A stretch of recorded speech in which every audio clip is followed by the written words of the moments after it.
जय श्री जगन्नाथ। विश्व ब्रह्मांडर ठाकुर कोटी ओडियांक आराध्य प्रभु श्री जगन्नाथ से भावर ठाकुर भक्तिर बस कुहा जाए पत्रम पुष्पम फलम तोयम।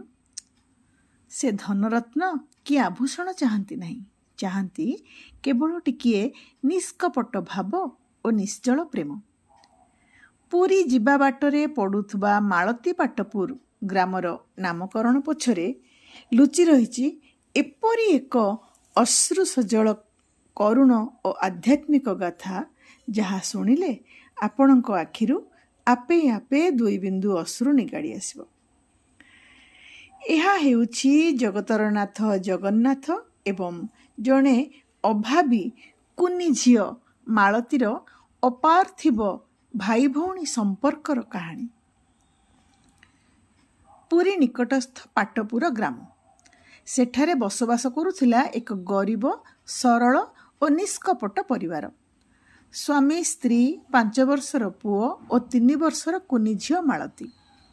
सूर्योदय ठारू सूर्यास्त पर्यंत कठिन परिश्रम करी पुरुषटी जहा आणे सेतिकिरे हस खुशी बीती जाए सेमानंकर छोट दुनिया। मात्र नियतिर निष्ठुरता आगरे मानवर हाथ बंधा जे। दिने संध्यारे बिलरू फेरुथबा बेले विषाक्त सर्पाघातरे प्राण हराइले परिवारर रोजगारिया मुरबी बा गृहस्वामी। परिवार उपरे जेपरी आकाश भांगी पड़िला, किंतु कालक्रमे स्वामींको शोककु बुकुरे चापी कुनी पुओ झियोंको मुहको चाही माँ निजको संभाळिबाको चेष्टा कले। हेले दुखर कालरात्रि सेतिकिरे शेष होई नथिला। किछि दिन न पुरुणु सेही अभिशप्त सर्पाघातरे कुनी पुओटी भी सबुदिन पाई आखि बुझीदेला। जेउ माँ कोलरू स्वामी और पुओ दुहें छाती फटा कांद ढाली दे चलीगले। सेही निराश्रया माँ पाई जीवनर गोटिए बोली आशार किरण थिला तार 5 वर्षर झियो मालती। समय गड़ी चलिला। अन्यर घरे बासन माजी झाड़ू करी जहाँ मिले सेथिरे ओलिए खाई ओलिए उपास रही माँ निज संतान को बढ़ाऊ थाए। श्रावण मासर पवित्र गम्हा पूर्णिमा बा राखी पूर्णिमा आसिला। गाँर सबु शिशु माने निज निज भाई पाई रंग बेरंगर राखी किणु थांती। एहा देखी कुनी मालतीर मनरे भी प्रश्न जागिला। से माँ कानी को धरी अली कला, माँ लो मते 10 पैसा दे, मु भी भाई पाई राखी किणिबी। माँ निज अश्रु सजल आखि को लुचाई कानी रे बंधा थिबा शेष 10 पैसीटी मालती हाथ टिकीदेला। मालती आनंदरे दोकान राखीटे किणी आनिला। संध्यारे माँ काम सारी थकी पड़ी चिरा सपरे गड़ी पड़ी थिबा बेले मालती पाखरे बसी पचारिला, माँ मो भाई काई? समस्ते काली भाई हाथ रे राखी बांधिबे, मो भाई कहीं आसुनी? मार भंगा छाती आहुरी बिदारी ही गला। से मालती को कोले नहीं सिंहद्वार आड़ को आंगुठी देखई कहिला, झियोलो तो भाई से श्रीमंदिर रे रहुची, ता ना जगा भाई, तू तारी हाथ रे राखी बांधिबू। शिशुर मन तो काच परी निर्मल। मार कथा को से सत भाविला। राति 4टारू कुनी मालती हाथ रे से 10 पैसिया राखीटी को धरी घरू बाहरी पड़ला। खाली पाद सारा फटका। 10 किलोमीटर पथ अतिक्रम करी से आसी पहुँचला श्रीमंदिर सिंहद्वार सम्मुखरे। मंदिर पंडा सेवायत दर्शनार्थी जहा को देखिला निष्कपट भावे पचारिला, टिके शुणिल मो जगा भाई काई? मु ता हाथ रे राखी बांधिबी। किए बा जानिथिला से कुनी झियोर जगा भाई किए? समस्ते ताकू अवहेला करी आड़े चलीगले। दिन बीती संध्या हैला। मंदिरर समस्त नीतिकांति सारी पहड़ पड़िला। मालती सारा दिन अखिया अपिया रही निराश होई सिंहद्वार एक अंधकार कोणरे कांदी कांदी सोई पड़िला। मध्यरात्रिर निशब्द प्रहर। श्रीक्षेत्र निद्रावृत। हठात सिंहद्वार चांदिनी उपरे प्रकाश पाइला एक दिव्य आलोक। स्वयं जगतर नाथ ଜଗନ୍ନାଥ, ଭାବ ବିନୋଦିଆ ଶ୍ରୀ ଜଗନ୍ନାଥ ରତ୍ନ ସିଂହାସନ ଛାଡ଼ି ଓହ୍ଲାଇ ଆସିଲେ ନିଜର ଏହି କୁନି ଭଉଣୀ ପାଖକୁ।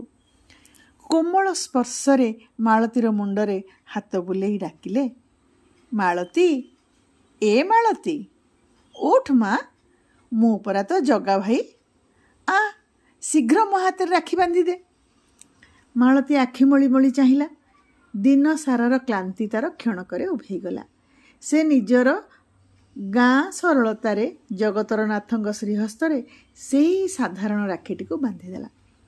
ରାକ୍ଷୀ ବାନ୍ଧି ସାରି ଘରକୁ ଫେରିବା ବେଳେ ମାଳତୀ କହିଲା, ଭାଇ, ରାତି ହେଇଛି, ମୋତେ ଏକା ଯିବାକୁ ଡର ଲାଗିବ, ତୁ ବି ମୋ ସହ ଚାଲ। ପ୍ରଭୁ ସସ୍ମିତ ବଦନରେ କହିଲେ, ମୋର ଅନେକ କାମ ଅଛି ରେ ମା, ତୁ ଆଗେ ଆଗେ ଚାଲ, ମୁଁ ତ ପଛେ ପଛେ ଯାଉଛି। ଯେତେବେଳେ ଡର ଲାଗିବ କେବଳ ଡାକିଦେବୁ, ଜଗା ଭାଇ, ମୁଁ ତୋ ପାଖରେ ପହଞ୍ଚିଯିବି। ପ୍ରଭୁଙ୍କ ଅଭୟବାଣୀ ପାଇ କୁନି ମାଳତୀ ହସି ହସି ଘରକୁ ଫେରିଲା। ପରଦିନ ଗହ୍ମା ପୂର୍ଣ୍ଣିମାର ପବିତ୍ର ପ୍ରଭାତ। ମହାପ୍ରଭୁଙ୍କ ପହଡ଼ ଫିଟାଗଲା। ଶ୍ରୀହସ୍ତରୁ ପହଡ଼ ଫିଟୁ ଫିଟୁ ସେବାୟତମାନେ ଆଶ୍ଚର୍ଯ୍ୟଚକିତ ହୋଇଗଲେ। ପୂଜା ପୂର୍ବରୁ ମହାପ୍ରଭୁଙ୍କ ଶ୍ରୀହସ୍ତରେ ଶୋଭା ପାଉଛି ଏକ ସାଧାରଣ ସୂତାର ରାକ୍ଷୀ। ଖବର ପହଞ୍ଚିଗଲା ଗଜପତି ମହାରାଜାଙ୍କ ନିକଟରେ। ମହାରାଜା ସଙ୍ଗେ ସଙ୍ଗେ ଧାଇଁ ଆସିଲେ। ପଶ୍ଚାତ୍ତାପ ଓ ଆଶ୍ଚର୍ଯ୍ୟରେ ସେବାୟତଙ୍କୁ ପଚାରିଲେ, ଗତକାଲି ପହଡ଼ ପଡ଼ିବା ପରେ କିଏ ମନ୍ଦିରକୁ ଆସିଥିଲା? ସମସ୍ତେ ନିରୁତ୍ତର। ସେହି ରାତିରେ ଗଜପତିଙ୍କୁ ସ୍ୱପ୍ନାଦେଶ ହେଲା। ମହାପ୍ରଭୁ କହିଲେ, ହେ ମହାରାଜ, ପାଟପୁର ଗ୍ରାମର କୁନି ଝିଅ ମାଳତୀ ମୋର ଭଉଣୀ, ମୋର ରାକ୍ଷୀ ଭଉଣୀ। ସେ କାଲି ଦିନ ସାରା ମୋତେ ଖୋଜି ନ ପାଇ ସିଂହଦ୍ୱାରରେ କାନ୍ଦି କାନ୍ଦି ଶୋଇଥିଲା। ତୁମ୍ଭମାନଙ୍କ ଅଜ୍ଞାତରେ ମୁଁ ନିଜେ ରତ୍ନ ସିଂହାସନ ଛାଡ଼ି ଯାଇ ତା ହାତରୁ ରାକ୍ଷୀ ପିନ୍ଧି ଆସିଛି। ପ୍ରଭୁଙ୍କ ସ୍ୱପ୍ନାଦେଶ ପାଇ ଗଜପତି ମହାରାଜା ସମସ୍ତ ପଣ୍ଡା ସେବାୟତଙ୍କୁ ସାଙ୍ଗରେ ଧରି ଧାଇଁଗଲେ ପାଟପୁର ଗ୍ରାମର ସେହି ଦିନହୀନ କୁଡ଼ିଆ ଘରକୁ। ରାଜା ଓ ପଣ୍ଡାମାନଙ୍କୁ ଦେଖି ମାଳତୀର ମା ଭୟରେ କାନ୍ଦି ପକାଇ କହିଲା, ଛାମୁ, ମୋ କୁନି ଝିଅ ଅଜ୍ଞାନତାରେ କିଛି ଭୁଲ କରିଦେଇଥିଲେ ମୋତେ ଦଣ୍ଡ ଦିଅନ୍ତୁ, ମୋ ଝିଅକୁ କ୍ଷମା କରିଦିଅନ୍ତୁ।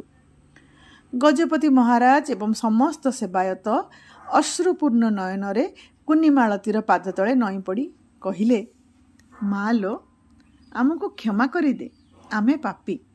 ତୋର ସାଧନା ଓ ନିଷ୍କପଟ ଭକ୍ତିକୁ ଆମେ ଚିହ୍ନି ପାରିଲୁ ନାହିଁ। ସ୍ୱୟଂ ଜଗତର ନାଥ ଯାହା ପାଇଁ ବାହାରକୁ ଓହ୍ଲେଇ ଆସିଲେ, ତୁ ତ ସାକ୍ଷାତ ଜଗନ୍ନାଥଙ୍କର ଭଉଣୀ। ସେହିଦିନଠାରୁ ମହାପ୍ରଭୁଙ୍କର ଏହି ମାହାତ୍ମ୍ୟକୁ ସ୍ମରଣୀୟ କରି ରଖିବା ପାଇଁ ଗଜପତି ମହାରାଜାଙ୍କ ଆଦେଶରେ ପାଟପୁର ଗ୍ରାମର ନାମ ବଦଳାଇ ରଖାଗଲା ମାଳତୀ ପାଟପୁର। ସତରେ ସମ୍ପର୍କ କେବଳ ରକ୍ତର ନୁହେଁ, ସମ୍ପର୍କ ହେଉଛି ଭାବର। ଜଗନ୍ନାଥ କେବଳ ମନ୍ଦିରର ମୂର୍ତ୍ତି ନୁହନ୍ତି, ସେ ପ୍ରତ୍ୟେକ ନିଷ୍କପଟ ହୃଦୟର ବନ୍ଧୁ, ଭାଇ ଓ ସାହାରା। ଯଦି ଏହି ଭକ୍ତିରସାପ୍ଲୁତ କାହାଣୀଟି ଆପଣଙ୍କ ହୃଦୟକୁ ସ୍ପର୍ଶ କରିଥାଏ, ତେବେ କମେଣ୍ଟ ବକ୍ସରେ ଜୟ ଜଗନ୍ନାଥ ଲେଖିବାକୁ ଭୁଲିବେ ନାହିଁ। ଭିଡ଼ିଓଟିକୁ ଲାଇକ୍, ସେୟାର କରନ୍ତୁ ଏବଂ ଏପରି ଆଧ୍ୟାତ୍ମିକ ଗାଥା ଶୁଣିବା ପାଇଁ ମୋ ଚ୍ୟାନେଲକୁ ସବସ୍କ୍ରାଇବ୍ କରନ୍ତୁ। ଜୟ ଜଗନ୍ନାଥ। ପୁଣି ଆଉ ଗୋଟିଏ କାହାଣୀ ନେଇ ଉପସ୍ଥିତ ହେବାର କଥା ରଖିଲି।